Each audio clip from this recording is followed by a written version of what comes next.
Well, it's October, so I thought we would start off with some horror stories. The first one is going to be a personal one. So I was out walking my dog at around 3 a.m., and I always take the same route. It's very dark because all of the streetlights are out, and there are tons of trees that block any light from the moon or stars from getting through. My dad worked in pest control in the late 60s and early 70s. Growing up, my sister and I shared a room. She sleepwalked when she was little. This one isn't personal, but it happened to a friend of mine. Please feel free to share your own horror stories in the comments. But that's going to do it for this video. Thank you all for watching. As always, stay classy, or at least try. He's since moved away. I hope that helps. Yeah, it does help. When I told this story to my girlfriend, she said, "Oh, it sounds like a haunted house." I said, "Well, it is haunted." Okay. Anyway, my friend is a very rational person, and he doesn't really believe in ghosts. Anyway, he was living in a house with 4 other people. One of the girls in the house had an old Polaroid camera, and while she was taking pictures, she took a picture of a staircase in their house. And when the picture developed, there was an old woman sitting at the top of the stairs. None of the people in the house had seen this woman before, so they decided to move out.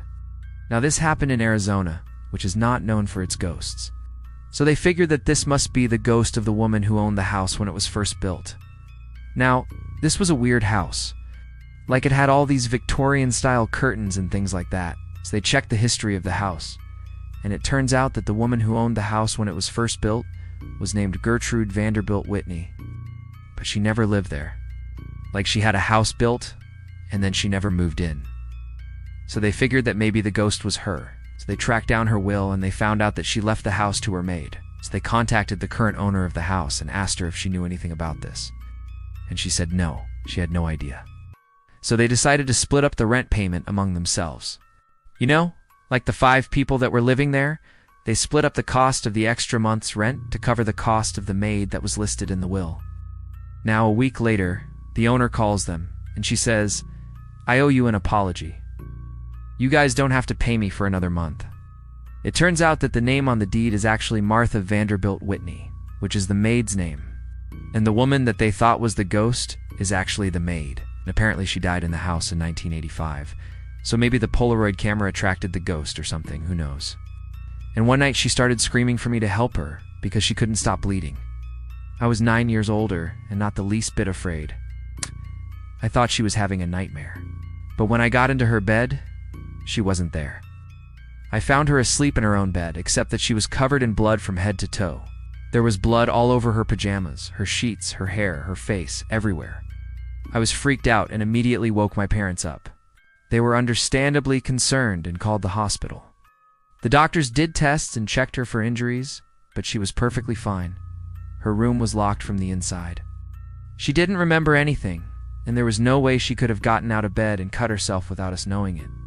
To this day, none of us has any idea what happened to her. One of his jobs was cleaning out bird droppings from an old church. He said he was in the bell tower when he heard footsteps above him, looked up and saw a trap door directly above him, open slowly, as if someone or something were pulling it. Dad waited and watched, and after a few seconds, a single eyeball rolled down the trap door and landed on his foot. To say that my dad freaked out is a horrific understatement. Apparently the church never had any more issues after that. That poor guy. I mean, yeah, the story's kind of over after he sees the eyeball. What do? Call the Ghostbusters. And this particular night was unusually foggy. Like you couldn't see more than 10 feet in front of you if you were standing up. So I'm walking along and my dog is sniffing around and doing his thing. And suddenly I hear what sounded like screams in the forest. I didn't think much of it. We live next to a nature reserve and we get all kinds of animals. So I continued on my walk. Then I started hearing these heavy footsteps behind me. At first I just assumed it was a deer or something. But then I turned around and I couldn't see anything in the fog. The footsteps followed me for about 10 minutes, and they were keeping time with my steps. I could hear them on the pavement beside me. I tried to keep calm, but obviously I was starting to get scared. Then I started to run.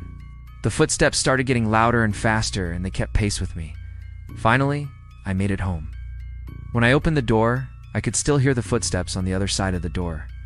Then everything went silent. Well, I obviously didn't sleep much that night.